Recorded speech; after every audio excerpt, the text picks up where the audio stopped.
Tired of your PUBG Lite battles ending before they even begin due to constant crash? Let's fix that right now. First, right-click on the PUBG Lite icon on your desktop and select Properties. In the Properties window, click on the Compatibility tab. Check the box that says Run this program in Compatibility Mode for.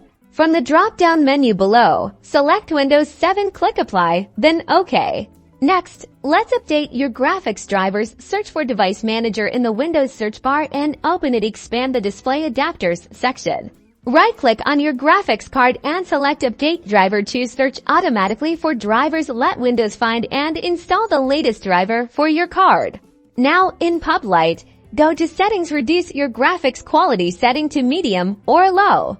Also, set the frame rate to medium or low. These adjustments can significantly reduce stress on your system. Finally, close any unnecessary background programs running on your computer. Open Task Manager by pressing Ctrl-Shift-S. Look for programs using up a lot of CPU or memory and close them. And that's it. You should now be able to enjoy a smoother, more stable PUBG Lite gaming experience. If you found this helpful, make sure to like and subscribe for more gaming tips and tricks.